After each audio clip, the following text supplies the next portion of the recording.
নমস্কার বন্ধুরা, আমি খুশি। কেমন আছো তোমরা সবাই? আশা করছি তোমরা সবাই খুব ভালো আছো এবং সুস্থ আছো।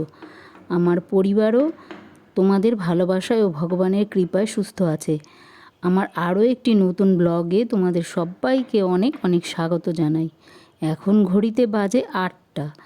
আর দেখো, এখন থেকেই আমি আমার ব্লগটা শুরু করছি। সারাদিন কি করি না করি ভিডিওটা স্কিপ না করে তোমরা দেখতে থাকো, অবশ্যই ভালো লাগবে। সকালবেলা ঘুম ভাঙলেই মনে হয় এখনও প্রচুর সময়, আর একটু ঘুমোনো যাক। তারপর বাইরের কাজকর্ম সেরে যখন ঘড়িটার দিকে তাকাই, তখন দেখি দেরি হয়ে গেল। কেন যে আবার আরেকটু ঘুমোতে গেলাম। আমি আবার বড্ড পিটপিটে। জায়গার জিনিস জায়গায় না থাকলে আর ঘর দুয়ার পরিষ্কার না থাকলে তারপরে মানে কেমন যে মনে হয় ও ঘরবাড়ি পরিষ্কার থাকবে তারপরেই না শান্তি লাগে। আর আমি যতই সব কিছু গুছিয়ে রাখার চেষ্টা করি না কেন, ছেলের বাবা একদম অগোছালো। মানে জায়গার জিনিস কিছুতেই জায়গায় রাখবে না, তাতে খাটুনিটাও আমার হয়ে যায় বেশি। ঘরবাড়ি অগোছালো থাকলে একজন লোক হুট করে চলে এলে কী বা বলবে বলো তো দেখি। দেরি হয়ে যাওয়াতে চা না খেয়েই আমি ভাত বসিয়ে দিলাম, আর ভাতে দিয়ে দিলাম আলু সিদ্ধ। তারপর কিছুক্ষণ পর ভাতটা নামিয়ে উপর দিয়ে দিলাম। এবারে ডাল বসিয়ে তাতে একটু নুন ও তেল দিয়ে সেদ্ধ হতে দিলাম ইন্ডাকশানে। আর ডালটা সেদ্ধ হলে নামিয়ে ফোড়ন দিয়ে টক ডাল রান্না করে নিলাম। এবারে লাউয়ের খোসা বসিয়ে দিলাম, এর সঙ্গে একটু আলুও দিয়েছিলাম, আর দিয়েছিলাম কাঁচা লঙ্কা আর হলুদ। ও সবশেষে পেঁয়াজ কুচি দিয়ে ভাজা ভাজা করে নামিয়ে নিয়েছিলাম। আর এই দিকে দুদিন আগে আমি ছেলের ঘরের বিছানাতে একটা নতুন বেড কভার পেতে দিয়েছিলাম। ও একদিন পর থেকেই বলা শুরু করেছে যে বেড কভারটা চেঞ্জ করে দিতে, কেননা ওটা নাকি ওর খসখসে লাগছে, ঘুম হচ্ছে না ওর। ঠিক করে তাই আর কি, যে নতুন বলেই মনে হয় এরকম খসখসে। সবে 2-3 দিন হলো চাদরটা আমি পেতেছি, আর ওই আমাদের ঘরেও ওই একই রঙেরই চাদর বিছানায় পেতেছি। তাই দেখো, চাদর দুটো না কেচে একই রঙের বা একই দিনেই চাদর দুটো না কেচে আমি এক্সচেঞ্জ করে দিলাম। ওই ছেলের ঘরের চাদরটা আমাদের ঘরে, আর আমাদের ঘরেরটা ছেলের ঘরে পেতে দিলাম। আমাদের ঘরের চাদরটা আবার একটু ছোট হয়েছে, মানে খাটে। তো যাই হোক, ওর ঘরে আবার ঠিকঠাক হয়েছে। আর চাদরটাও ছিল হচ্ছে নরম রকমের, ওটাও নতুন চাদরই কিন্তু একদম মানে নরম। তাই জন্য আমি ওই আমাদের ঘরের চাদরটা ওর ঘরে পেতে দিলাম। আর দেখো, যেই পাতার পরেও একই মনে হচ্ছে। দুটো বেড কাভারই কিন্তু কমলা রঙের, তো তাই আবার তোমরা আবার ভেবো না যে আমি ওই একটা বেড কাভারই পেতে রেখেছি। যাই হোক, দেখো ওই ছেলের ঘরের বেড কাভারটা যে ওই ঘরে পেতেছি কত সুন্দর বেশ সেট হয়েছে, একটু বাড়তিও আছে। এবারে কিন্তু আমি আমার ছোট্ট বারান্দায় চলে এলাম। বারান্দাটা আমার বেশ ছোট্ট।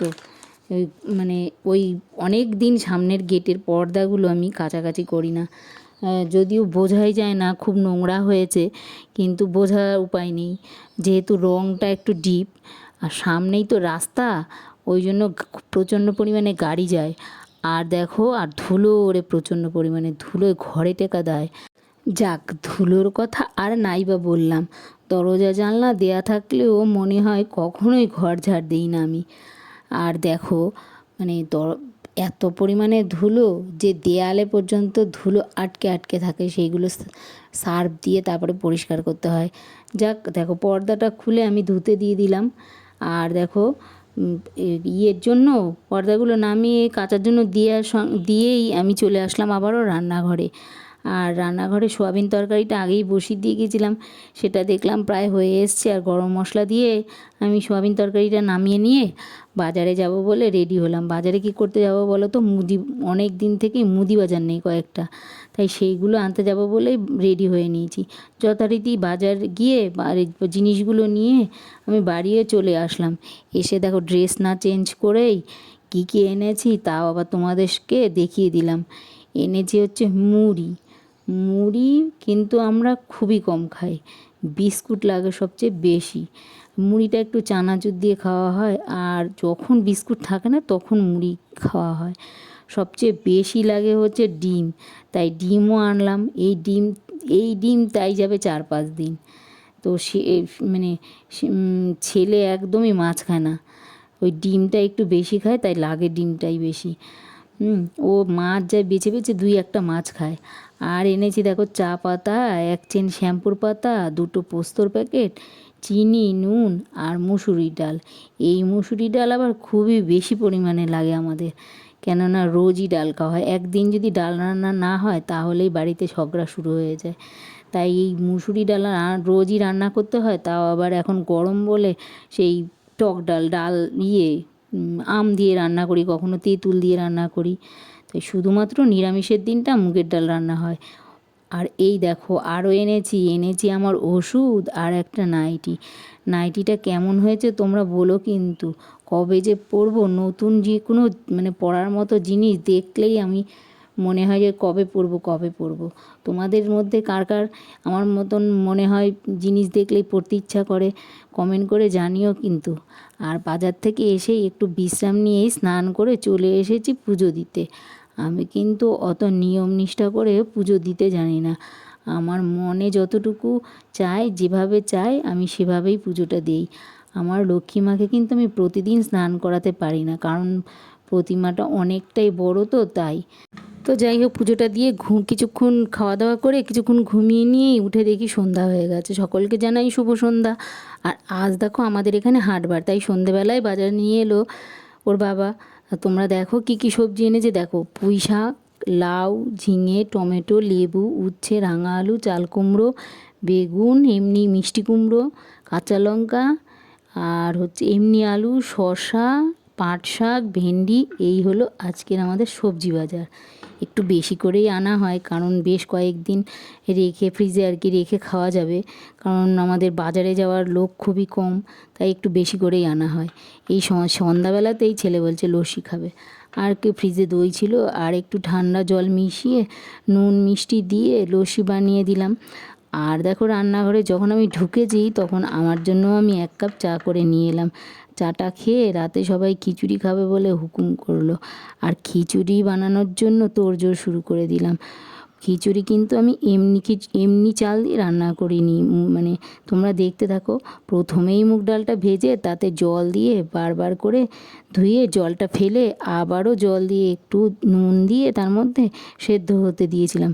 তারপর কিছুটা সেদ্ধ হয়ে এলে গোবিন্দভোগ চাল নিয়ে ধুয়ে ভিজিয়ে রেখেছিলাম। আর দেখো চাটাও খেয়ে নিলাম। এই ফাঁকে আরও অনেকগুলো কাজ আমি করে নিলাম, যেমন বিস্কুটের কৌটোটা ফাঁকা ছিল, বিস্কুট ছিল না, তাই সকালে আনা বিস্কুটের প্যাকেটটা কেটে কৌটোয় ঢেলে নিয়েছিলাম।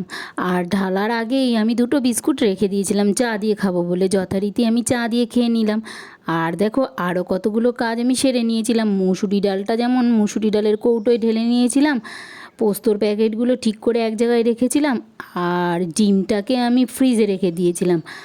আর শ্যাম্পুর পাতাগুলো বাথরুমে রেখে দিয়েছিলাম। এই কাজগুলো সেরে আমি বারবারই দেখছি যে ডালটা সেদ্ধ হয়েছে কি না, কারণ ডালে শুধু তো নুন দেওয়া ছিল আর কাঁচা লঙ্কা দেওয়া ছিল। ডালটা মোটামুটি সেদ্ধ হয়ে এলে আমি চালটা দেবো, সেই জন্যই বারবারে দেখছিলাম যে ডালটা সেদ্ধ হয়েছে কি না। এবারে যখন দেখলাম ডালটা প্রায় সেদ্ধ হয়ে এসেছে, তখন ওই ভেজানো গোবিন্দভোগ চালটা তাতে দিয়ে আর বেশ কয়েকটা কাঁচা লঙ্কা দিয়ে আর হলুদ দিয়ে আবারও ফুটতে দিলাম বেশ কিছুক্ষণ। খিচুড়িটা একটু যখন মজে আসবে, একটু আঠা আঠা হবে, বেশি নয়, বেশি হলে তো খিচুড়িটা একদম টাইট শক্ত হয়ে যাবে, ওটা খেতে ভালো লাগবে না, যেহেতু গোবিন্দভোগ চালের খিচুড়ি। তাই একটু নরম নরম থাকতেই সব কিছু সেদ্ধ হয়ে যাবে, একটু আঠা আঠা হবে, তখন আমি কী করলাম, অন্য একটা কড়ার মধ্যে 5 ফোড়ন আর শুকনো লঙ্কা ফোড়ন দিয়ে সেই তেলটা খিচুড়ির মধ্যে দিয়ে দিলাম ফোড়ন হিসাবে। আর খিচুড়িটা নামানোর আগে আমি দিয়ে দিলাম কিছুটা ঘি। আর দেখো এর সাথে নুন হলুদ মাখিয়ে আমি করে নিলাম বেগুন ভাজা। তোমরা কে কে আমার মতো খিচুড়ির সাথে বেগুন ভাজা খেতে পছন্দ করো জানিও কিন্তু। আর এখানেও সেই দ্বিমত, খিচুড়ির সঙ্গে বেগুন ভাজা তো ছেলের বাবা একদমই খাবে না, আমি আর আমার ছেলেই খুব পছন্দ করি, কিন্তু তার জন্য করা হয়েছে আবার আলু ভাজা। দেখো খুব ভালোবেসে এই খিচুড়িটা যে আমি আর আমার ছেলে খেয়ে নিই, আর ছেলের বাবা কিন্তু খুব ভালোবেসে যে খায় সেটা কিন্তু নয়, ওই খেতে হয় তাই খাই। যাক, সবাই রাতের খাওয়া দাওয়া সেরে চলে গেলাম ঘুমোতে। আর তো আজকের ব্লগটা তোমাদের কেমন লাগলো কমেন্টে জানিও কিন্তু। আর যারা প্রতিদিন আমার ভিডিওটা দেখছো অথচ কমেন্ট করা হয়ে ওঠে না, তাদেরকে বলবো আমার ভিডিওটা যদি তোমাদের ভালো লেগে থাকে তাহলে লাইক করে দিও অবশ্যই। আর যদি আমার ভিডিওটা তোমাদের মন ছুঁয়ে যায় তাহলে চাইলে আমার চ্যানেলটিকে সাবস্ক্রাইব করে আমার পাশে থাকতে পারো। আর যারা অলরেডি এই কাজটি করে নিয়েছো তাদের জন্য অসংখ্য ধন্যবাদ। তাহলে আজকে এখানেই শেষ করছি।